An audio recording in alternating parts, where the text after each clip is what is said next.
qui a retenu notre attention, vous le savez très bien ici même, dans Ça fait débat, puisque c'est les sujets faits marquants de la semaine. Allez, c'est parti, sans tarder. Le programme qui a retenu, ou plutôt les thèmes qui ont retenu notre attention dans Ça fait débat. Kenyatta, le président Kenyatta, il a osé, il a décidé d'aller devant la CPI. Mais pas en tant que président, en tant qu'individu, en tant que citoyen classique ordinaire. Alors à quoi ça sert cette présence? On va en parler tout à l'heure. L'Europe qui réduit la propension au retour des migrants africains. Alors la question, on va la poser clairement. Pensez-vous que l'Europe se tire une balle dans le pied en adoptant cette fameuse stratégie restrictive et stérile? Et puis, autre sujet qui a beaucoup secoué ces derniers mois, c'est mariage pour tous, manif pour tous.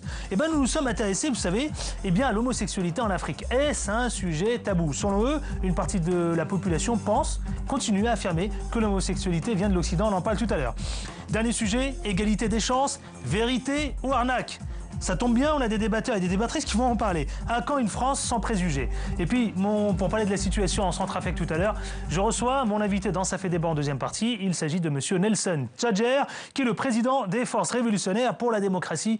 La situation, il faut le dire, en Centrafrique, elle est assez chaotique. On en parle tout à l'heure dans Ça fait débat. Et puis, vous le savez, dans Ça fait débat, la page Facebook Ça fait débat, vous likez, vous commentez. Et puis sur Twitter, c'est @CFDébat. Le dicton n'a pas changé. Ça fait débat, c'est maintenant. Et en toute liberté d'expression. C'est parti. Eh bien, je vais présenter ceux et celles qui vont commenter, vous le savez, l'actualité qui a secoué la semaine. Morad Ghazli. Morad, bonjour. Bonjour. Ravi que tu sois parmi nous, que vous soyez parmi nous. Tu veux dire tu es, pas de souci. Maire adjoint, politique, syndicaliste, entrepreneur et ancien grand sportif, c'est vrai, judoka. Vous savez, quand on regarde vos gabarits, moi, j'ai pas envie de me frotter. Je suis retraité, je suis un jeune retraité. Vous êtes un jeune retraité. Face à vous, une journaliste qu'on connaît aussi, elle s'appelle Nicole Suzy. Nicole, bonjour. Bonjour. Journaliste plutôt politique ou plutôt actu?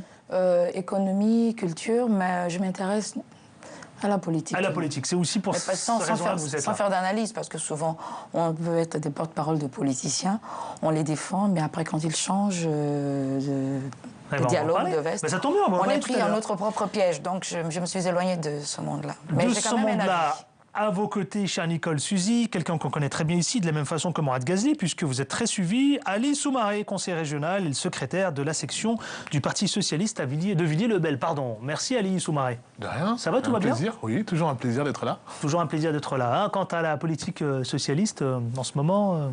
Pas évident. C'est pas évident. Bon, enfin, c'est pas le sujet, en tout cas, messieurs. Vous savez, avant de démarrer cette émission, on a reçu énormément de commentaires.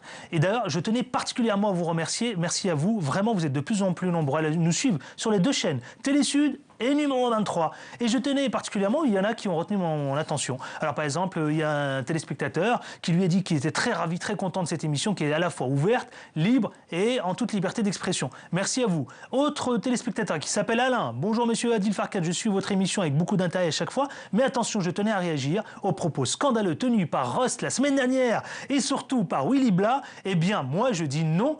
Comme d'autres personnalités, d'autres personnes qui ont été malheureusement témoins directs ou indirects des exactions et crimes commandités par Laurent Gbagbo et Madame Gbagbo aussi également. Voilà, il est long, vous avez vu, très très long, son commentaire, je ne vais pas tout lire. Et puis enfin, un autre commentaire qui a retenu notre attention, une téléspectatrice qui s'appelle Mademoiselle ou Madame Bakon Gomba, elle dit « Je comprends le panafricanisme de votre invité, mais hélas, notre invité la semaine dernière, c'était Willy Blah, qui est le président du CRI panafricain. Elle dit, mais hélas, qu'il ne s'informe davantage sur le dossier de la Côte d'Ivoire avant de raconter n'importe quoi. Voilà, et ben vous êtes nombreux à le faire. C'est une nouveauté, et désormais, ça va passer à l'antenne. Tous ceux qui commentent, on retiendra ceux qui ont les plus populaires, on va dire. Voilà. Allez, messieurs, premier sujet, avant de commenter. Tout de suite, ce que je vous propose, c'est de découvrir ce sujet proposé par la rédaction de Télésud. Il s'agit du Kenya. C'est une première, un premier chef d'État face à la CPI. Regardez. Ce matin, au palais présidentiel Kenya, une signature historique. Uhuru Kenyatta vient de déléguer ses pouvoirs à son vice-président William Ruto. Le président Kenya peut maintenant prendre le chemin de la Haye pour assister à son procès à la Cour pénale internationale. Uhuru Kenyatta est accusé d'avoir orchestré des massacres post-électoraux en 2007 qui ont fait près de 1200 morts. En acceptant de se rendre à la Haye, le président Kenya est le premier chef d'État en exercice à comparaître devant la CPI. Avant son départ, Uhuru Kenyatta s'est longuement défendu hier devant le Parlement kenyan. Des accusations sans fondement et sans preuve sont toujours à l'ordre du jour. Mes accusateurs, à la fois mes compatriotes et étrangers, ont dépeint une image infâme de la plupart des leaders africains, les décrivant comme l'incarnation de la corruption et de l'impunité. Cette audience à laquelle Uhuru Kenyatta assiste à la CPI est déterminante pour la suite de la procédure. Elle porte notamment sur un éventuel nouveau report de son procès pour crimes contre l'humanité. En acceptant d'assister à l'audience, Uhuru Kenyatta va à l'encontre de la résolution de l'Union africaine qui énonce qu'un chef d'État en exercice ne soit pas poursuivi devant la CPI. Mais si le président kenyan avait boycotté son audience, il s'exposerait à un mandat d'arrêt de la CPI. Alors moi j'adore, parce que le président Kenyatta, au Kenya, vous connaissez ici, on parle librement. Moi j'aime bien, en même temps il dit je ne me présente pas en tant que chef d'État, il se présente en tant qu'individu citoyen. D'abord, bon, ok, très bien, que veut-il transmettre comme message à la population? Et puis, véritable bras de fer entre le président, donc Kenyatta, et puis la Cour pénale internationale. Messieurs, je lance le débat. C'est vrai, à quoi ça sert finalement sa présence, puisqu'on se pose des questions, puisque le procès il est quasiment incertain? C'est vrai, Morad Ghazvi? Non, je vais essayer d'abord sur la forme, à rentrer sur le fond. Moi, c'est pas la CPI, c'est la CPO, c'est la Cour pénale occidentale. Pourquoi vous dites ça? Pour quelle raison? Ça y est, je vous vois arriver, vous allez encore taper sur la CPI, c'est toujours la CPI qui s'adresse aux chefs d'État africains. Le jour où je verrai George Bush devant la CPI, je dirais que c'est vraiment international et universel. Or, à ce jour, ils sont toujours là sur des exactions qui ont été faites par des personnes plutôt, à la base, plutôt dominées par l'Occident ou pour l'ancienne puissance coloniale. Le Kenya, c'est encore un exemple. Et alors que toutes les atrocités commises par les autres États, la France aussi sur la Libye, je vous donne un exemple. Aujourd'hui, il y a un massacre qui est fait après notre intervention.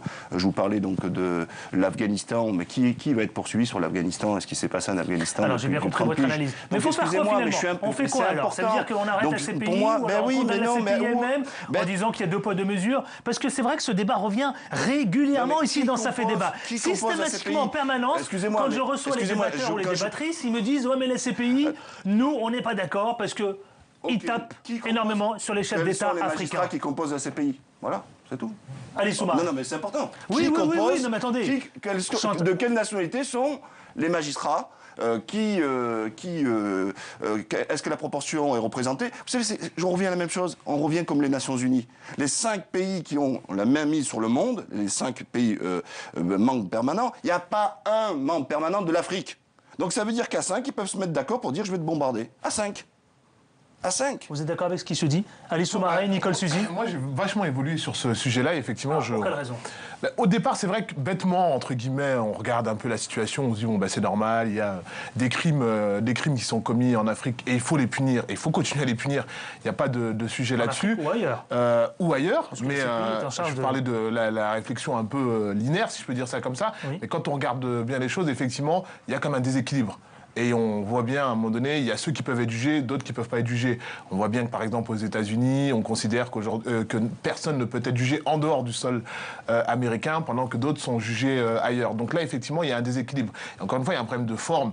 Mais un problème de forme conditionne aussi le fond, parce que dans la forme, il y a le fond. Au sens où, à un moment donné, ce déséquilibre-là, est-ce qu'il ne témoigne pas, entre guillemets, d'une façon qu'on peut voir le reste du monde? Il y aurait ceux qui pourraient être jugés et d'autres pas. Et je crois que là-dessus, ça décrédibilise, entre guillemets, l'action de la CPI, aussi noble puisse être, ça décrédibilise et ça ne donne pas... pour moi. Non, il y a un noble. Ça, c'est le papier, ça. Ça, c'est le papier. Bien sûr que si. Bien sûr qu'il y a un moment donné, il faut un ordre international. On ne peut pas considérer qu'à un moment donné, on puisse faire n'importe quoi. Il faut un ordre. Je pense que c'est chaque... Il est président du Kenya. D'accord? Donc c'est qui doit le juger? Sa propre justice. À partir du moment où on extériorise la justice et on laisse des regards extérieurs juger, mais il a des comptes à rendre à qui? Au Kenya. Il est président en place en plus. Moi je pense qu'il faut un ordre international. Je voudrais juste restituer la chose. C'est-à-dire qu'il s'est présenté non pas en qualité de chef d'État, mais en qualité de citoyen ordinaire. Oui, mais ça n'existe pas en réalité. Ça n'existe pas, mais il le dit, il le dit. En réalité, il signe... Il a même payé, y compris les frais de transport et tout, avec son propre fonds. C'est-à-dire c'est pas l'État qui paye. Il signe un pouvoir pour déléguer un vice-président, donc de fait, à un moment donné, ses pouvoirs. Donc, du coup, il reste chef d'État. Donc, je pense qu'il avait à cœur d'y aller maintenant et pas après. Mais derrière, il y a un vrai débat qui est sur l'action de la CPI et pour qu'elle soit noble et pour qu'elle puisse être noble, à condition qu'à un moment donné, tout le monde puisse être jugé à la même enseigne ou alors, à un moment donné, on juge... Et donc, mais forcément, elle est à un moment donné, elle n'est pas aussi noble. Il faut laver le mot noble. Non, mais si, bien sûr que l'idée de condamner des crimes contre l'humanité, c'est noble. S'il n'y a pas de souci là-dessus. Simplement, actuellement, les faits, est-ce qu'ils sont nobles? Le principe est noble. L'application aujourd'hui, non seulement elle n'est pas noble, mais elle témoigne d'un déséquilibre. Mais non, parce qu'on peut considérer qu'à un moment donné, il y a des actions qui sont nobles, il y a des principes qui sont nobles, à un moment donné, dans l'application. Mais non, mais c'est pas une histoire de loi, c'est une histoire de mots. C'est comme le mot démocratie, tu sais, on fait la guerre, on soi-disant pour la démocratie, on va tuer des gens dans la démocratie, on l'a bien vu, en Libye, regardez la démocratie, regardez en Irak, regardez la démocratie, voilà, donc soi-disant... Monsieur Gazdi, mais vous connaissez l'adage, c'est pas le pistolet qui tue. Comment? C'est pas le pistolet qui tue, c'est celui qui est derrière. Donc le pistolet en lui-même, il n'est pas à remettre en cause ou c'est pas lui qu'on accuse, c'est les personnes qui y a derrière. Donc les principes sont là, les institutions sont là, mais il faut pouvoir les appliquer partout dans le reste du monde. Messieurs, on n'a pas entendu une journaliste qui est avec nous aussi également, Nicole Suzy, votre point de vue. Oui, je voulais déjà souligner que M. Ruto, qui assure l'intérim de Uhuru Kenyatta, est également poursuivi par la CPI. Oui, également, c'est vrai. Voilà. Oui. Alors donc, il serait peut-être... Après. Voilà. Alors. Je me suis dit, et si l'Afrique se dotait d'institutions fortes, si on était capable nous-mêmes de juger nos dirigeants qui commettent ces actes ignobles, etc., est-ce que la CPI se permettrait ce genre d'action vis-à-vis de nos chefs d'État? Il faut que l'Afrique elle-même fasse un travail sur elle-même. D'abord. Vous êtes en train de nous dire, vous êtes en train de soumettre quasiment une proposition, vous êtes en train de dire qu'il faut une CPI africaine. Pourquoi pas? Why not? Comme dirait les Anglais. Une CPA. Voilà, pourquoi pas? Une CPA, par exemple. Il y en a qui ont fait des études, on a de bons juges, on a de bons magistrats, etc. On peut essayer. Voilà, pourquoi pas. Ça réglerait, ce serait une solution pour l'Afrique, ça, vous pensez? Oui. Moi, je pense qu'elle a entièrement raison, parce que moi, j'en ai marre, moi, de ce côté. Je vous dis, c'est l'esprit colon, dominé, dominateur, qui arrive, qui dit qu'en gros, l'Afrique n'est pas elle-même à même de pouvoir se construire. Et donc, voilà, ça nous arrange tous. Alors que je pense au contraire qu'il y a des talents, bien sûr, en Afrique, comme il peut en avoir ailleurs, mais c'est qu'on ne les laisse pas justement monter. Et que chaque fois que l'Occident met son doigt quelque part, elle fout la merde. Elle met le doigt au Moyen-Orient, elle fout la merde, elle met le doigt en Afrique, elle met la merde. Vous tapez un peu vite sur l'Occident, j'ai l'impression que vous en voulez beaucoup à l'Occident. Qu'est-ce qui se passe? C'est quoi? Qu'est-ce qui vous bien ronge? sûr, mais parce que je vois que chaque fois où il y a de la merde, c'est l'Occident qui a mis son doigt avant dessus. En Afrique, c'est quoi? C'est quand chaque fois qu'il y a eu des interventions, que ce soit la France ou les Américains, ça a été le bordel derrière. C'est tout. C'est parce que chaque fois, on a voulu se mêler. Mais entre nous, on parlait tout à l'heure de la Côte d'Ivoire, par exemple. Mais qu'est-ce que vient faire la France dans l'affaire de Côte d'Ivoire, quand il y a eu le conflit entre Gbagbo et Ouattara? Voilà, la France, elle vient encore avec ses accords de Marcoussis, etc. Donc, on est bien dans l'ingérence. Ça veut dire qu'on les laisse pas se débrouiller tout seuls. On vient chaque fois en jouer, soi-disant, les médiateurs. Bon. Et alors que dans notre propre pays, on voit bien qu'ils sont même pas capables de rassembler. Qu'est-ce que tu veux rassembler? Des gens qui sont loin de nous, sur un autre continent, avec des cultures, des codes, etc., qui sont différents, et vouloir faire la morale là-bas, et tu es incapable de l'appliquer chez toi. On a bien compris, messieurs, en tout cas, et mesdames, enfin, il y a une proposition, en tout cas par Nicole Suzy, pourquoi pas une CPA, ici, lancée dans Ça fait débat. Bah oui, voilà, et c'est intelligent. Allez, parlons à ce second sujet. Vous pouvez le commenter d'ailleurs, le débat continue sur les réseaux sociaux, c'est-à-dire la page Facebook Ça fait débat. Vous likez la page, ça s'intitule Ça fait débat, vous commentez, et vous le faites très bien. Et puis sur Twitter, @CFDébat. L'Europe, les migrants africains, que fait-on? Pensez-vous que l'Europe se tient une balle dans le pied en adoptant une nouvelle stratégie, c'est-à-dire restrictive, stérile, d'échange, au lieu de profiter de la richesse à la fois économique, culturelle de ces migrants et on connaît évidemment les conditions de ces migrants. Alice Soumaré. Force est de constater que ça ne marche pas, que ça a des conséquences terribles, notamment en termes de naufrage. Et donc là-dessus, effectivement, il faut complètement repenser le logiciel. Et le vieux débat qui consiste à dire qu'à partir du moment où on dit qu'il faut repenser, ça veut dire qu'à un moment donné, on est pour une politique d'immigration, on ferait n'importe quoi, on accueillerait tout le monde et n'importe comment, est complètement absurde, puisque ça ne marche pas. Il faut regarder les choses telles qu'elles sont, ça ne marche pas et ça a des conséquences terribles. Des conséquences terribles. Nicole Suzy. Je voulais dire, il faut. Pourquoi elle ne chercherait pas tout simplement à assouplir, voilà. je ne sais pas, par exemple, les conditions d'entrée sur les différents sols? Exactement. Par exemple, c'est peut-être une idée. On se pose cette question. Autant que l'Afrique le fait, par exemple, absolument. Nous, ils viennent quand ils veulent, c'est assoupli de notre côté.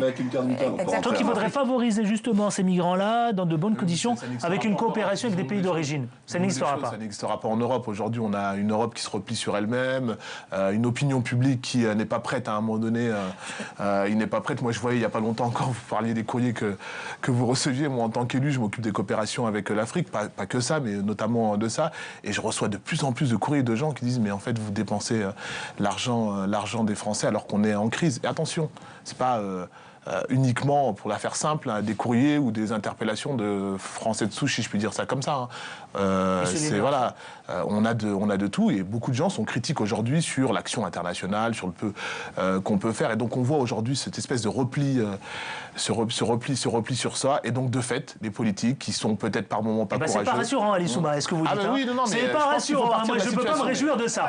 Nicole Suzy. Le président Bongo père, si vous voulez, quand il était aux affaires, disait, je me souviens, j'étais encore africaine, mais que la France et le Gabon, c'est un peu comme une voiture qui ne peut pas aller sans carburant et la voiture qui ne peut pas démarrer sans chauffeur. Nous sommes obligés de conjuguer ensemble. Nous sommes obligés. Ils ont besoin de nos matières premières et nous, on a besoin de leur expertise. Donc, on devrait communier et échanger et essayer de prendre chacun apporte ce qu'il a de riche au lieu de repousser. Je pense que c'est pas une bonne politique de repousser parce que ces jeunes qui viennent, ces jeunes qui peuvent apporter quelque chose à la France. On a vu peut-être j'en viens très peu sur. Jeunes aussi. Hein. Je n'en pardon. Dans les migrants qui arrivent, il n'y a pas que des jeunes. Voilà, il n'y a pas que des jeunes. Voilà. Mais et voilà, et je pense pas honnêtement aujourd'hui. On va juste la finir. Morad, je vous donne la parole. Nicole, allez-y. Finissez et je reviens vers vous. Voilà. Alors, donc, nous avons peut-être à faire une petite doléance à la France en disant laissez venir ces jeunes. C'est vrai qu'ils vont regarder le côté insécurité quand ils viennent. On est souvent mis à l'index, mais c'est des jeunes qui sont pleins de ressources que la France devrait ou l'Occident devrait exploiter. L'accident. Alors, deux points de vue, moi, qui m'intéressent beaucoup. À la fois celui d'Ali Soumaé qui dit pas déçu. Tout se dégrade, c'est à peu près ça. Oui, mais c'est pas un point de vue au sens, je sais pas ce que je pense. Oui, c'est un constat, voilà. Nicole Suzy, plutôt intéressant, qui dit voilà, vers une coopération plus solide. Et vous, Morad Ghazli? Non, moi je veux dire que je suis pragmatique. Le cœur, bien sûr, ferait que j'accueillerais tout le monde. Il y a des gens qui fuient à un endroit, mais après il y a la raison. Aujourd'hui, c'est se dire des jeunes, pas de moins jeunes. Moi, je ne sais pas, je les connais pas, je les ai pas rencontrés. Je ne sais pas si vous les avez rencontrés. Donc, je ne sais pas qui sont ces populations qui arrivent. Ce que je sais, c'est qu'il y a eu une facilité. Donc, je reviens quand même au départ. Hein, c'est qu'il y a des dégâts, certes, en Afrique, parce qu'il y a des entreprises, notamment occidentales, qui sont là à faire des richesses, que ces richesses, dans les pays, ne sont pas redistribuées de façon cohérente. Et on a toujours vu... Toujours à l'Occident. Oui, c'est ça, mais terrible. Moi, j'ai constaté comme vous. Hein. Mais l'Occident, c'est le problème. L'Occident, c'est le problème. Mais mon cher Morad Ghazli, je pense qu'il faut composer avec. Parce que je dis, quand il y a la corruption, il y a les deux. D'ailleurs, je vous rappelle qu'en France, le receleur prend plus cher que le voleur. Eh ben, c'est exactement la même chose. Ça, c'est nos textes de loi à nous. Donc là-bas, on arrive exactement au même problème. Ensuite, on arrive à quoi? On arrive avec par où ils passent. Ben, les migrants passent par la Libye. Et pourquoi ils passent par la Libye? Sous Kadhafi, ils ne passaient pas. On a fait sauter la Libye, donc on a donné déjà des perspectives et des surfaces pour pouvoir venir. Non, mais je parle en amont, parce que l'objectif... Attends. Mais allez, mais si on attendez. Là, il y a une deuxième étape. Moi, je te parle déjà en amont. C'est comment on peut éviter qu'ils viennent. Parce que quelle solution? Quelle solution? Ensuite... Qui maltraitent leur pays, qui maltraitent les gens, et puis comme rapidement, ça... quelques secondes. Ensuite, sur le fond, moi, on ne peut pas les accueillir. Bon, vous ne comprenez pas? Sauf peut-être l'Allemagne, parce qu'on a... L'Europe, ça ne veut rien dire. L'Allemagne a un problème démographique. L'Allemagne peut accueillir des étrangers et elle a besoin pour son économie d'accueillir des étrangers. Exact, oui. Donc c'est voilà. pas la France. Est-ce que la France aujourd'hui, elle en a besoin? Moi je vous le dis, non. Voilà, on a quoi? Mais qu'est-ce que je vais dire? J'ai 11% de chômeurs, j'ai le chômage qui augmente tous les jours, je vais leur donner quoi? On n'a pas de logement, il manque 1 million de logements. Alors, où je les loge? Où je leur trouve du boulot? Et notre système éducatif, il est bloqué. Que fait-on de ces migrants africains? Mon cher je pense, je vous l'ai dit, moi je vous dis déjà, on en revient, c'est qu'il y a deux leviers. Le premier levier, c'est d'arrêter de faire de l'ingérence justement en Afrique et essayer de permettre aux gens de rester chez eux. Parce que les gens, ils viennent pas par souhait de bonheur. Faut qu'ils vivent bien chez eux. Et le deuxième levier, c'est de se dire, ok, on a stock, entre guillemets, de personnes, voir au niveau de l'Europe les besoins qu'il peut y avoir, parce que, contrairement à ce qu'on dit, les gens, beaucoup de gens ne veulent même pas venir en France. Hein. D'ailleurs, ils sont à Calais, mais ils veulent aller en Angleterre. Alors qu'en France, souvent, on les fait croire qu'ils viennent pour bouffer les allocs. Non, les mecs, ils veulent pas venir en France. Allez, s'il vous plaît, on va passer à ce troisième sujet, pour pas se mettre en retard, parce que tout à l'heure, je le rappelle, on va parler de la situation centrafricaine. Le mariage pour tous, manif pour tous. Tiens, un sujet qui a ici, ça a été très chaud ici. Moi, je me rappelle très bien, il y a quelques mois, j'avais traité de l'homosexualité en Afrique. Vous étiez là, Mourad? Oui, j'ai pas écho des coïncidences, vous êtes de nouveau dans le même plateau, ici même dans Ça fait débat, on va en parler. Alors, troisième sujet, au Maroc, d'abord, pour planter un peu un factuel, au Maroc, un Britannique a été emprisonné pour homosexualité, d'accord? Là, c'est récemment, il y a quelques jours à peine. Alors moi, je vous pose la question, madame, messieurs, l'homosexualité, est-ce un sujet tabou sur le continent africain? Et puis, attention, cette question qui est primordiale.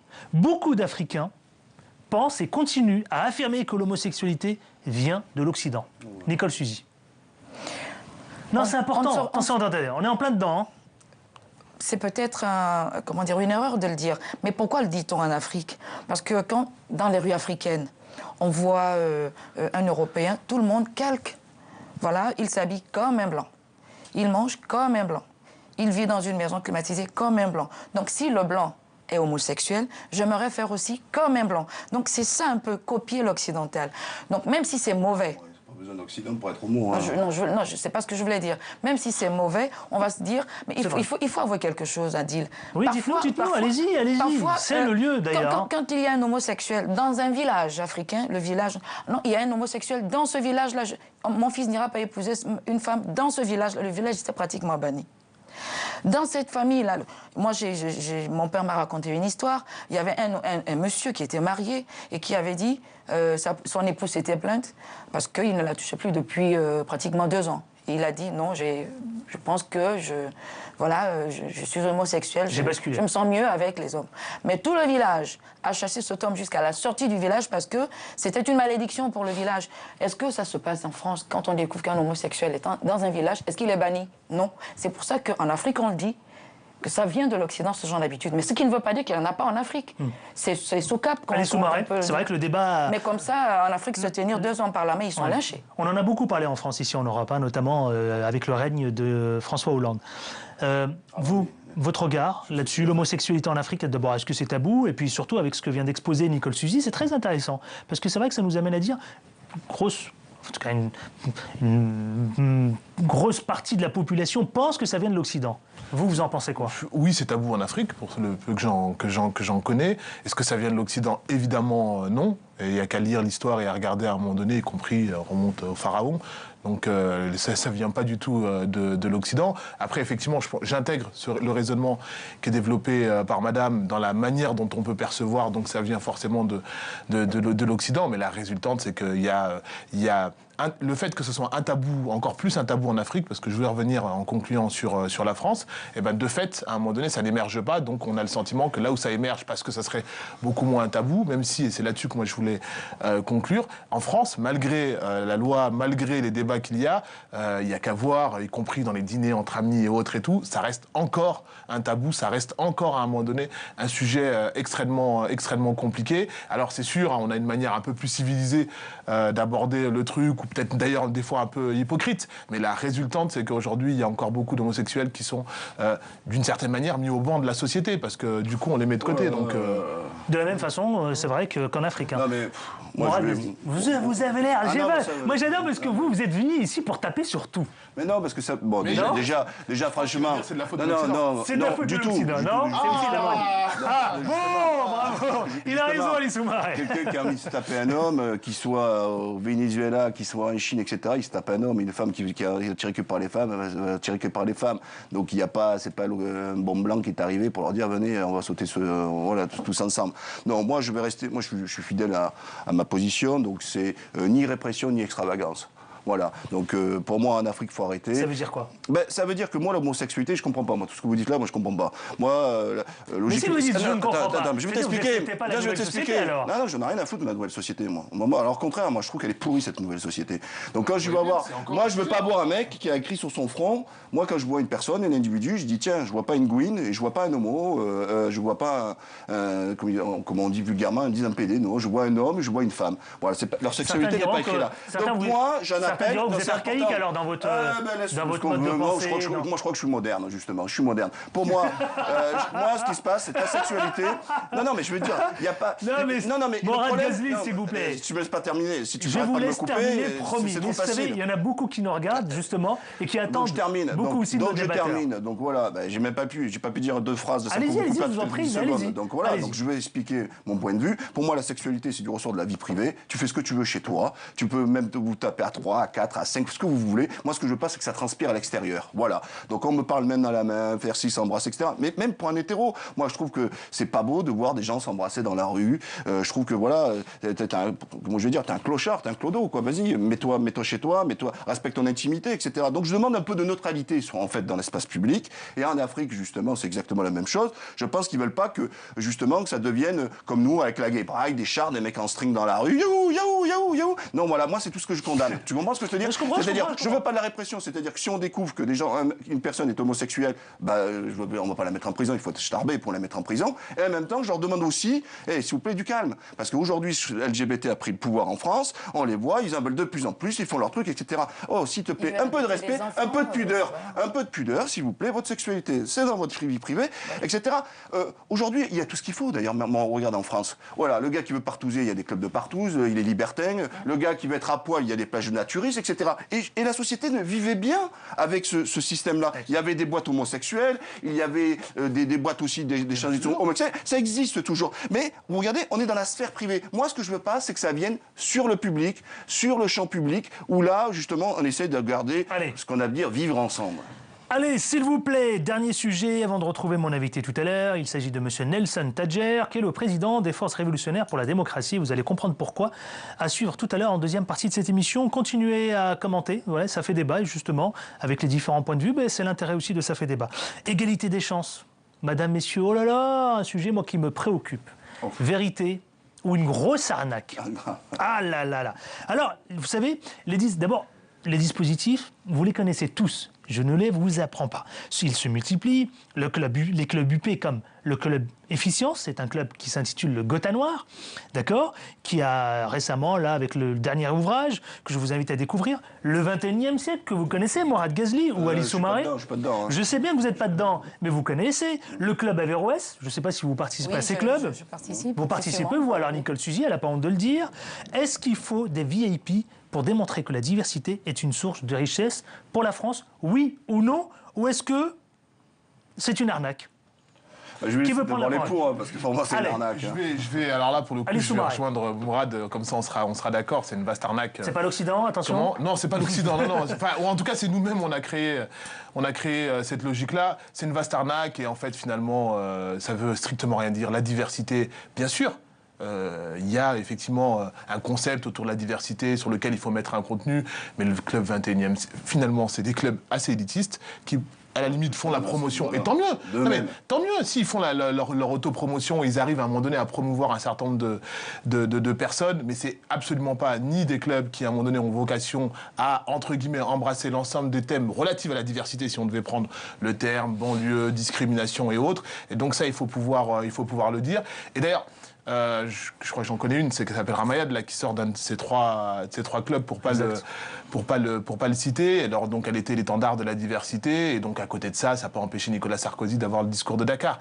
Donc et je dis pas qu'elle a la force de l'empêcher. Ce que je veux dire, c'est qu'à un moment donné, si la diversité ne sert pas à un moment donné à rendre les partis politiques plus intelligents sur un certain nombre de questions, soit il faut effectivement en tirer des conclusions, soit il faut à un moment donné se battre pour le faire, mais ne pas cautionner à un moment donné un certain nombre de discours. Parce que je rappelle que Ramayad, elle est française depuis à peu près 10 ans. C'est-à-dire que... Et donc, elle a un père qui a été au Sénégal, qui a été diplomate au Sénégal. Donc, voilà, il y a des cadres au Sénégal, il y a un certain nombre de questions. Donc, tout ça, de mon point de vue, pour être très clair, c'est une vaste arnaque. Et d'ailleurs, ça fait très peu écho dans les vrais réseaux, entre guillemets, où à un moment donné, il y a les questions de discrimination et autres. Et le vrai sujet aujourd'hui, c'est la question du logement, c'est la question de l'emploi. Pour Alice Soumaré.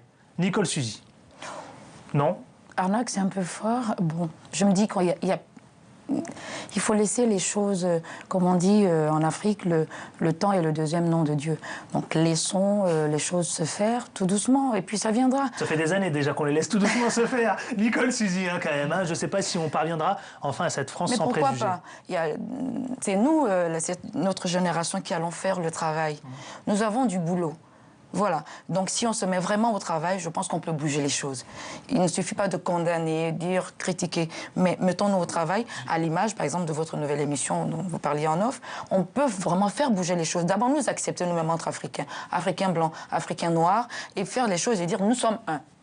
Et on peut faire quelque chose, étant en France. Un tout petit truc, voilà. Parce qu'effectivement, elle fait bien de le dire, je veux bien me prononcer par rapport à ça. Je dis c'est une vaste arnaque au regard de la manière dont on présente dans la société comme étant une solution aux questions de discrimination.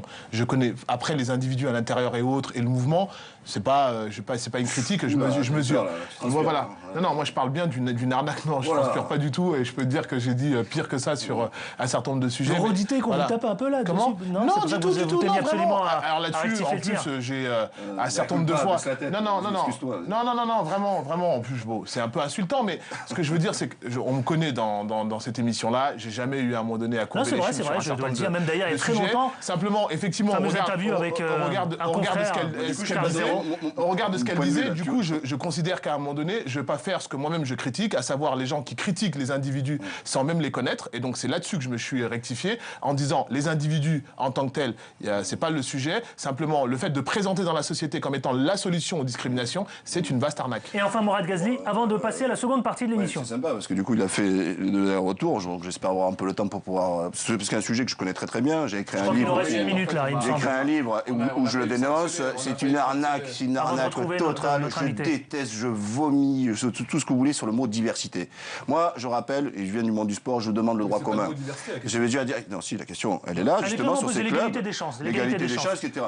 Mais j'ai posé la question autour de la diversité. Faut pas se leurrer. C'est pas fait pour les Portugais, c'est pas fait pour les Italiens ou les Arméniens. On a bien compris le truc. En gros, c'est qu'est-ce qu'on fait avec nos stocks de Français avec de la couleur où on peut voir leurs différences. Alors débattons. On me dit en régie. Du coup, on me pose plus la question. Il a resté. J'ai même pas pu dire un mot. Il nous reste quelques minutes. Non, mais allez-y, justement, on peut confronter vos points de vue. Non, mais je l'ai laissé tout à l'heure. J'aurais pu couper. Voilà. Donc pour moi, c'est une escroquerie. Moi, ce qui m'importe, c'est la diversité dans l'opinion et pas la diversité dans la surface. Ramayad, excusez-moi, elle a rien de diverse. C'est un bon produit, la même. C'est-à-dire que quelqu'un parle, c'est exactement la même chose que c'est semblable, ça m'intéresse. Alors, le pire escroquerie, Fadela Amara, qui a manqué 2 fois son sapé de couturière, qui se retrouve ministre et maintenant inspecteur de je sais pas quoi, général, etc. Mais justement, je condamne ça. Oui, mais ça transpire. C'est très élitiste de condamner quelqu'un parce qu'elle aurait raté 2 fois son sapé. Mais excuse-moi, si c'est la meilleure de France, parce que quand Sarkozy a dit, moi je vais mettre l'équipe de France pour les meilleurs des ministres, et comprend, mais elle n'a jamais travaillé de sa vie, elle a vécu que de subsides. C'est-à-dire que c'est des gens, c'est un fonds de commerce. C'est-à-dire que les gens qui ont utilisé comme SOS Merguez, SOS Racisme, ce sont des gens qui ont fait, les gens qui ont défendu cette position, à des gens qui n'ont pas eu de diplôme, d'avoir ce qu'on appelle le fameux plafond de verre. Et le fameux plafond de verre. Moi, je préfère m'occuper du Français qui a un bac plus 5 qui travaille au McDo que quelqu'un qui a échoué, qui a vécu toute sa vie par des associations de casse-croûtards parce qu'elle a vécu, elle n'a jamais travaillé de sa vie, elle a mangé que des casse-croûtes avec la maison des potes, etc. C'est un exemple. Pour moi, ce que je demande. Vous connaissez le plafond de verre, mais c'est terrible. C'est une garantie dans la vie que d'avoir le bac plus 5. Moi, je vous donne un exemple. Gouvernement socialiste aujourd'hui, il y a eu le problème, par exemple, sur Gaza. Moi, j'ai pas vu Madame Balo Belkacem dire un seul mot sur les Palestiniens. Voilà, si c'est ça la diversité, ça a crispé plus les gens. Parce que j'allais dire, parce que ça veut dire, elle devait avoir au moins. Et pourquoi on attendrait des gens de la diversité qui se prononcent sur des sujets ? Mais parce qu'il faudrait qu'ils aient au moins une diversité d'opinion. Une diversité d'opinion. Et je veux pas une diversité de façade, soi-disant en disant on a on l'écoute. Cette injonction permanente. Alors, diversité de façade. Vous dites quoi ? Cette injonction invitation permanente qui est faite aujourd'hui aux gens issus de l'immigration à se prononcer sur le thème. Mais c'est ça, mais parce que oui, mais ça revient à ça. Pourquoi Najat? Pourquoi pour moi, c'est pas ça. Pourquoi vous n'attendez pas la réaction d'Aurélie Filippetti? Pourquoi vous n'attendez pas ça? Pourquoi vous n'attendez pas la réaction d'Aurélie Filippetti? Comment? Pourquoi vous n'attendez pas sur Gaza la réaction d'Aurélie Filippetti? Pourquoi vous avez choisi délibérément de demander la réaction de Najat Vallaud-Belkacem? C'est par rapport à son patronyme? Non, parce qu'elle a été prise parce que c'était une arabe, tout simplement. Et Ségolène Royal, qui l'a fait émanciper, elle n'a jamais été élue. Ce n'est pas vrai. Elle n'a jamais été élue. Elle n'a jamais été élue. Elle change directement ministre. Au nom de quoi? Elle lui a acheté à manger, elle l'a nourri aussi. Madame Royal, qui l'a mis sur la scène. Vous avez dit fait émanciper. Vous avez dit fait émanciper. Elle lui a dit qu'est-ce qu'elle a fait? Fait émanciper. C'est quand même. Voilà, donc on l'a pris. On l'a pas pris parce que exemplaire. On s'en fout. Militant exemplaire. Moi je m'en fous pas. Moi je m'en fous pas. Mais aussi, on l'a pris ou non parce que c'est une arabe. Vous êtes des menteurs. Vous êtes des menteurs. Attendez. S'il vous plaît. Comme vous avez été pris parce que militant. Attendez, s'il vous plaît. Messieurs, je savais que ce sujet était un sujet. Oui, bien sûr. Et à droite, il n'y en a pas. Non, mais moi, à ma place, je l'ai gagné. Tu vois, Najat Vallaud-Belkacem, on peut dire ce qu'on veut, on peut ne pas être d'accord. Encore une fois, on peut ne pas être d'accord à un moment donné avec ses options politiques. Najat Vallaud-Belkacem a un parcours militant. C'est de l'affichage. Ce n'est pas de l'affichage. Des Noirs et des Arabes. Taubira, Najat Vallaud-Belkacem. Ce n'est pas vrai. Attendez, Mourad, s'il vous plaît. Que derrière, il y ait des gens qui aient des arrière-pensées. Je veux bien. Le parcours de Najat Vallaud-Belkacem, le parcours de Taubira est exemplaire. C'est des parcours brillants. C'est des parcours brillants. C'est des gens. Najat Vallaud-Belkacem, elle a perdu des élections au niveau local. Elle s'est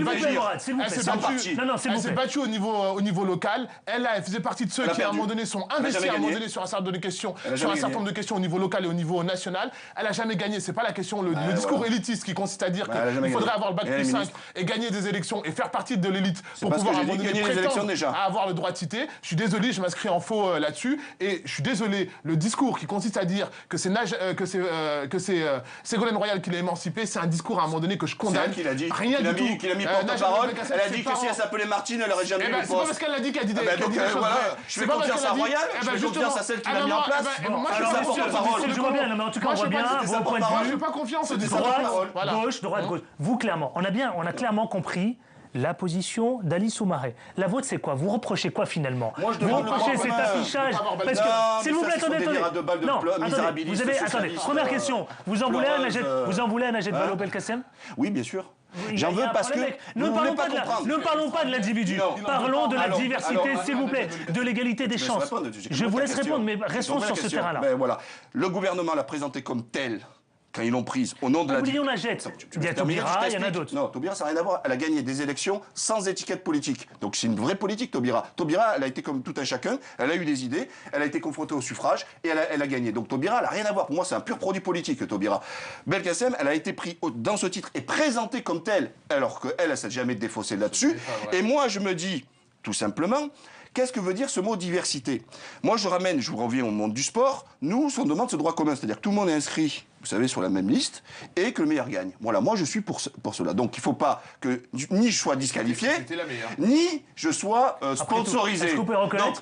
Ali Soumaré vous dit que c'est la meilleure aussi. Et moi, ma vraie diversité que je porte à l'intérieur de moi-même, et que je pense, que je crois, c'est la diversité d'opinion. Je donne un exemple. Aujourd'hui, les Français de confession musulmane sont une cible.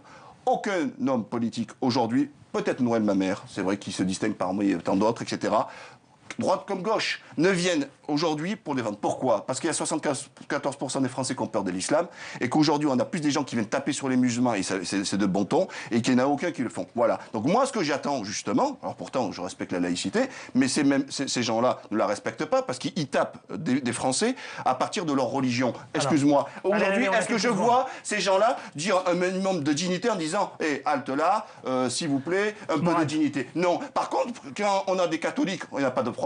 On parlait d'une radio tout à l'heure, à RMC. Il y a un curé qui est dans le truc. Vous verrez, vous, un imam dans une émission? Donc ça prouve bien qu'il y a un malaise en France. Alors, malaise, s'il vous plaît.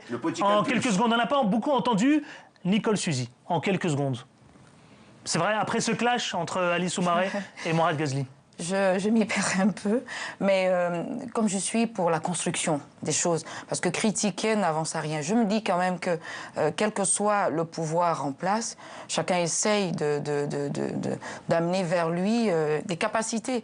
Dire totalement que Mme Belkacem ne vaut rien du tout, ne vaut pas un coup, je pense que c'est un peu fort. Qu'est-ce qu'elle a fait? Non, ça y est, on va pas relancer le débat.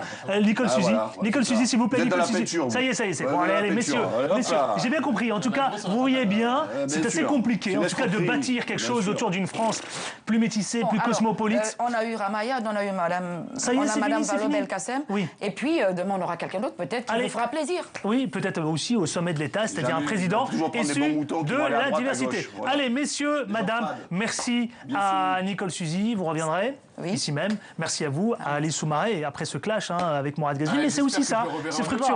Absolument. Absolument. Merci Alice Soumaré, merci Mourad Ghazouani. Les socialistes, je serai toujours en forme. Exactement. Merci à Mourad Ghazouani, merci. Le débat continue sur la page Facebook, ça fait débat, et sur Twitter, @CFDébat. Ne bougez pas, restez avec nous. Mon invité, c'est la situation qui est assez chaotique en Centrafrique, et c'est avec Monsieur Nelson Tadjer, qui est le président des Forces révolutionnaires pour la démocratie. Restez avec nous, c'est tout de suite. C'est parti. Allez, pour celles et ceux qui viennent de nous retrouver dans Ça fait débat, ici même sur Télésud et tous les dimanches sur numéro 23, merci à vous. Merci si vous venez de nous retrouver. Mon invité, il s'agit, pour parler de la situation en Centrafrique, parlons-en justement, Monsieur Nelson Tadjer. Vous êtes le président des Forces révolutionnaires pour la démocratie. Bonjour, bonsoir. Bonjour. Vous allez bien ? Ça va très bien. Merci d'avoir accepté notre invitation. Alors, on va parler de la situation en Centrafrique. Mais avant tout, vous savez, en mars dernier, le président angolais, il avait octroyé un don de 10 millions de dollars à son homologue centrafricaine. Je veux parler de la présidente de la transition qui s'appelle Catherine Samba Panza. Alors, pour renflouer, bien sûr, un pays qui est en faillite. Ça, je ne vous l'apprends pas. Mais attention, c'est là où on découvre le poteau rose. Un quart de cette somme n'est pas entré dans les caisses de l'État. Est-ce qu'on peut considérer que c'est un simple oubli? Non. Nelson Tadjer. Tout à fait, ce n'est pas un oubli. C'est par contre, la présidente a montré son vrai visage. Elle n'est pas venue pour reconstruire la Centrafrique, elle n'est pas venue pour reconstruire, pour ramener la paix en Centrafrique. Elle n'est pas venue pour les Centrafricains. Ça veut dire que là, vous la condamnez d'entrée, là. Ça veut dire qu'en gros, elle a piqué l'argent, c'est ce que vous êtes en train de nous dire. C'est une voleuse. Je la traite, vous ne pouvez pas dire ça. Je la traite. Mais où sont passés les 2,5 millions de dollars? C'est passé où? Donc, elle est juste venue s'enrichir sur le dos des Centrafricains. C'est inadmissible. Donc, elle doit que démissionner, c'est tout. Mais est-ce que vous avez des preuves? Vous avez des preuves? Non, attendez, vous dites c'est une voleuse. Mais en même temps, attendez, moi je veux tout simplement comprendre, Monsieur le Président. C'est une voleuse. Oui. Est-ce que vous avez des preuves? Mais écoutez, les preuves sont là. Où sont passées les sommes d'argent qui étaient détournées? Un quart de la somme. Oui. Et 10 millions de dollars. Et aujourd'hui, au lieu qu'elle puisse vraiment s'atteler à son rôle de chef de l'État, elle ne fait que faire des business, faire des affaires de diamants et détournements, acheter des immeubles au Cameroun. C'est inadmissible. C'est inadmissible. Elle n'est pas venue pour reconstruire ce pays. Donc, elle a seulement que l'obligation de démissionner, c'est tout. Donc, président, donc elle doit démissionner. Mais déjà, elle a prouvé aux juges de la communauté internationale qu'elle est incapable à gérer ce pays. Donc, alors en même temps, elle s'est exprimée là-dessus. Elle n'a pas sa place, non. Qu'est-ce que vous attendez? Monsieur Tadjer, je vais vous poser la question. Oui. En même temps, Catherine Samba Panza, donc, elle plaide sur la bonne foi. Elle plaide la bonne foi. Elle dit, il en va de soi que la procédure normale en la matière, ce vent de souveraineté, évidemment, il a été comptabilisé, etc., et inclus dans le compte courant.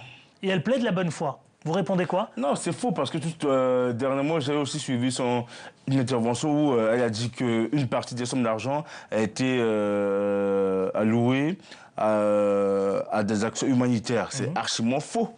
C'est archiment faux, parce que quand sa famille, quand ses parents qui l'entourent, et avec ces mauvais conseillers qui sont aussi à l'origine de ces détournements, et cependant, les Centrafricains de souche sont en train de souffrir dans les villages, sont en train de souffrir dans les provinces, c'est inadmissible. C'est inadmissible. Donc alors, on ne peut pas continuer. On parle, monsieur Tadjer, on parle de 2,5 millions de dollars. On parle de cette somme qui a disparu un peu dans la nature. 2,5 millions. Moi, j'impute la responsabilité à la France. Parce que c'est la France qui l'a amené Donc, les autorités françaises doivent prendre leurs responsabilités parce que j'ai toujours dit haut et fort, Manasseh Ampaza n'a jamais été nommé, n'a jamais été élu démocratiquement par l'Est africain. Elle a été juste nommée par la France. Donc, les autorités françaises doivent prendre leurs responsabilités parce que nous sommes en train d'aller tout droit dans le mur avec cette dame. Donc, elle doit purement, simplement prendre ses responsabilité, emmener Manasseh Ampaza à démissionner et que son Premier ministre aussi doit démissionner. Le CNT doit être dissous et refaire tout à zéro. Alors parlons-en. Il y a quelques semaines, quelques mois même à peu près, la présidente de la transition, elle a déclaré à la tribune de l'Assemblée générale de l'ONU, voilà ce qu'elle dit. Elle dit... concernant, bien sûr, malgré certains progrès, son pays connaissait toujours une situation préoccupante au plan sécuritaire, humanitaire et économique. Et en même temps, vous lui demandez de démissionner. Mais elle est préoccupée quand même par la situation de son pays. Elle le reconnaît que les choses ne sont pas simples à gérer et qu'elle a, faut le dire aussi, Nelson Tadjer, elle a récupéré un pays quand même qui était chaos. Ça vous fait sourire? Monsieur Adil, ne prenez pas les Centrafricains pour des dupes. Cette dame, elle veut faire croire aux yeux de la communauté internationale qu'elle est plus inquiétée que même les Centrafricains de souche. Je vous ai dit tout à l'heure ici qu'elle a juste montré une face, c'est-à-dire qu'elle maîtrise la situation. Mais je vous dis jusqu'à aujourd'hui, Manasseh Ampaza ne maîtrise rien en politique centrafricaine. Elle est incapable, elle a montré ses limites aux yeux de la communauté internationale. Elle ne peut plus rester présidente de la République. Elle doit que démissionner, c'est tout. Mais je vous informe qu'en ce moment, il y a des gens qui se préparent. Soit il y a deux possibilités. Si elle ne démissionne pas, on va la forcer de gré ou de force. Malgré la présence des Sangaré Sabangui, malgré la présence des Miska, nous allons passer par la force. Vous nous apprenez quelque chose. Nous allons passer par la force. C'est-à-dire, comment? Non, mais non. Vous avez l'air déterminé, mais comment c'est-à-dire? Non, mais je ne peux pas... Mais moi, je ne prends pas les choses à la légère. Je ne peux pas... Vous êtes en train de nous dire, soit elle démissionne et vous réclamez, j'ai bien compris dans ce débat, vous réclamez sa démission.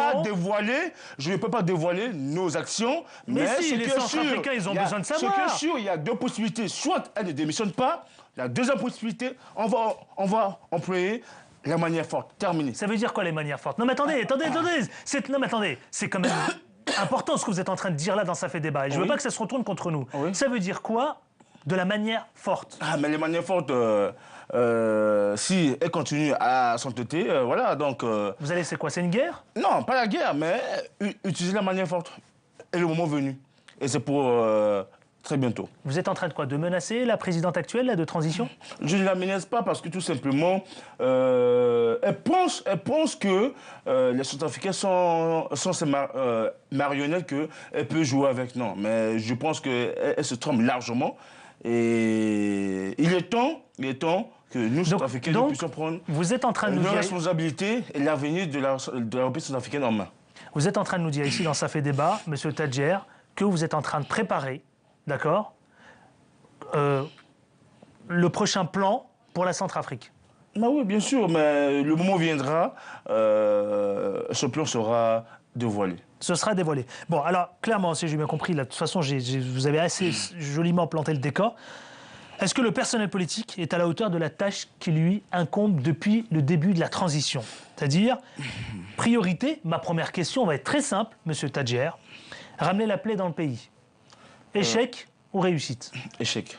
Échec, pourquoi? Parce que les hommes politiques aujourd'hui en République centrafricaine sont incapables de se prononcer sur cette crise, de toucher vraiment du doigt, d'aller sur le terrain auprès de la population, vraiment, c'est-à-dire d'être actifs comme ils avaient été à l'époque. Malheureusement, tout le monde se tait. Tout le monde se tait. Et en ce moment, c'est la population qui paye. Alors, c'est inadmissible. Quel est votre sentiment? Est-ce que, selon vous, la transition politique centrafricaine, aujourd'hui, elle ne mènera à rien? C'est-à-dire à court, moyen et long terme?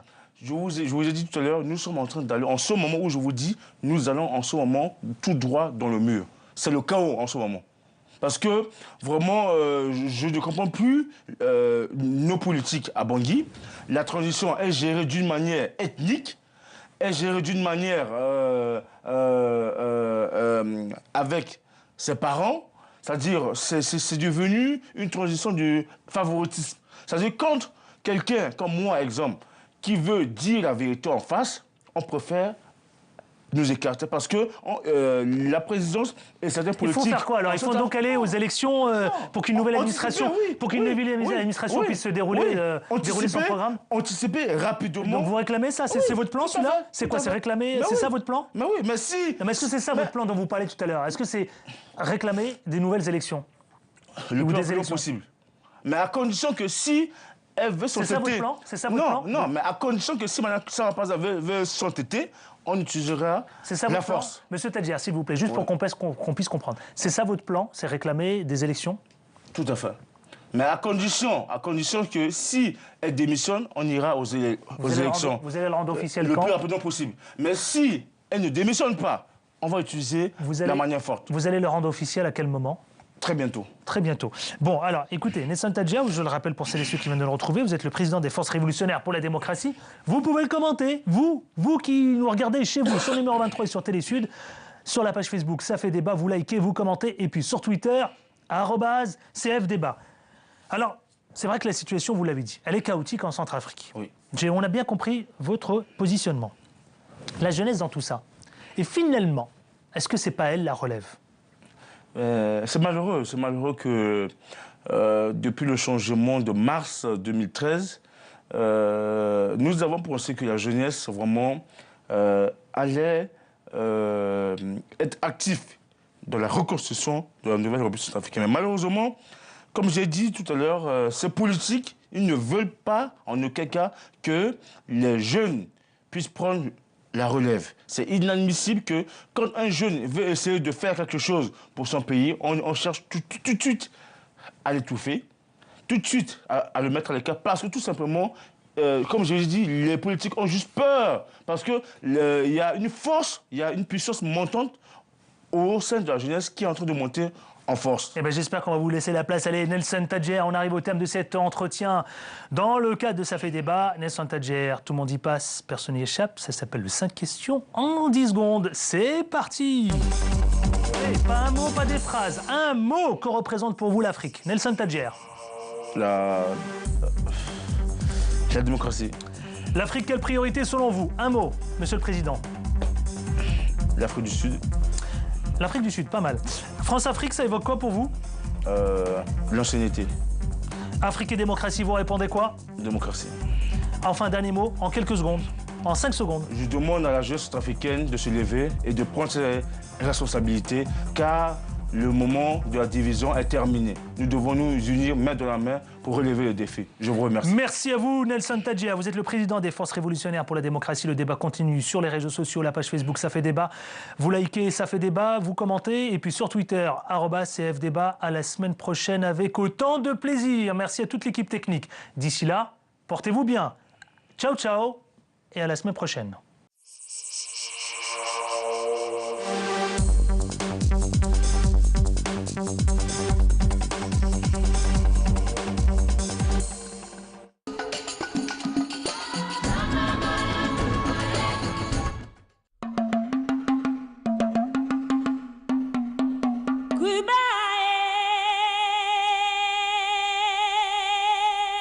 Pour la première fois dans l'histoire, la JMCA est lancée la Journée mondiale de la culture africaine le 24 janvier 2015 à Lomé au Togo. 3 jours de festivités, conférences débats, projection de films inédits de Nollywood, représentation de Cirque Africa, suivie par plus de 500 millions de spectateurs et d'internautes. Une initiative du RAPEC soutenue par l'UNESCO, le gouvernement togolais et d'autres institutions internationales. Africains, afrodescendants, passionnés de la culture africaine, relevons ce challenge. Faisons du 24 janvier la Journée mondiale de la célébration de la renaissance culturelle africaine. Ensemble, cultivons la culture. Infoline +228 91 51 13 23 www.jmca.in.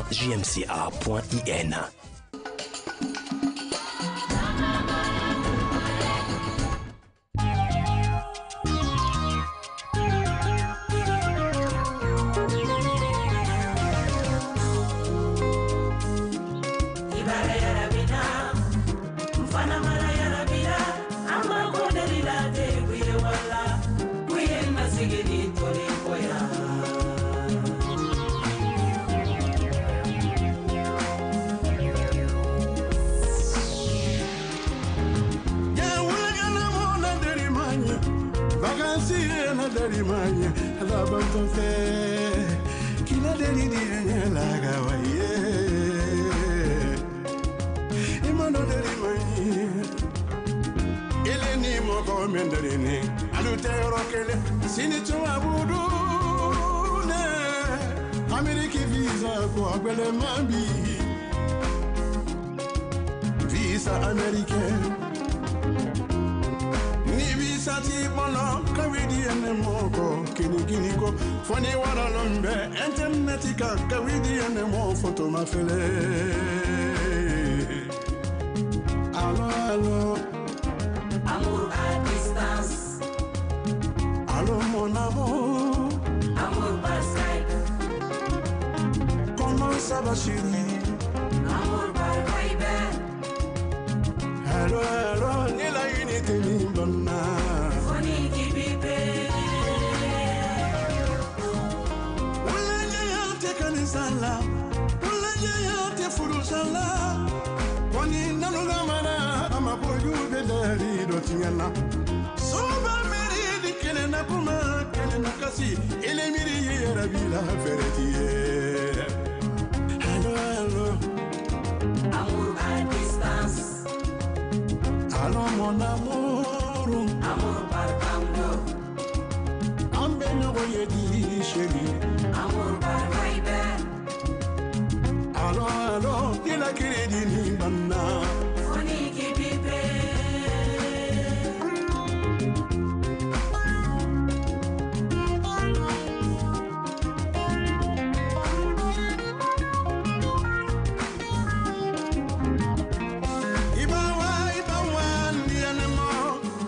samade wani ba mo mele se di na mo kalawa ma na do te okele ni ta kerefe o milite anguru ablasela ali ba eta si se di na mo kanama ni ta kerefe ni ta kerefe vilate anguru ablasela ni do bala mo kondu ye tungara ge mo golube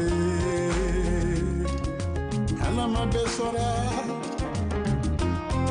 papier temeni bono ala ma papier ko noyara alele mo family di ene mo goma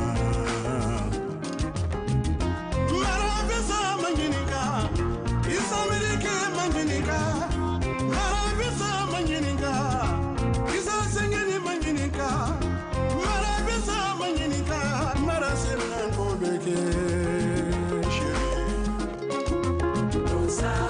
dona di Diana Modosa ni visa de zona se pone se di generamu uye mo de musella ya papier kokoso Diana Modosa ni papier de zona san woro wila neyante yara bila kabakoi kamani Diana Modosa ni papier de zona Nisera kote visa temolo ikana jiginela Diana Modosa ni visa de zona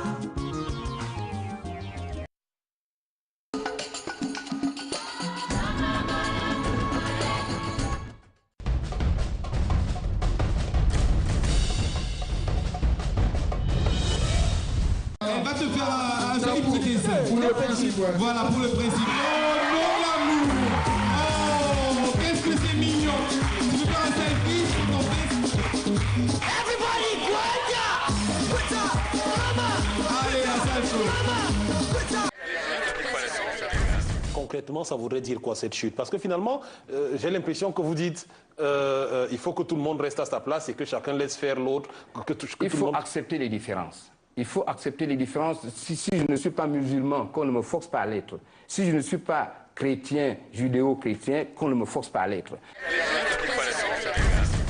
Tourner le clip de Nyanzi, le dragueur. C'est une drague qui se passe dans un village. Donc, tu es engagé d'office. Voilà, je suis un bon dragueur. Il suffit seulement de dire à une fille, vu la tonicité et la bonification, mademoiselle, j'admire avec élégance votre beauté diamantée. Habituellement, quand on s'habille, on porte nos vêtements. Mais habiller un poisson, c'est plutôt enlever les écailles, vider le poisson, couper les nageoires et autres. bien rincer le poisson et voilà, on a un poisson habillé.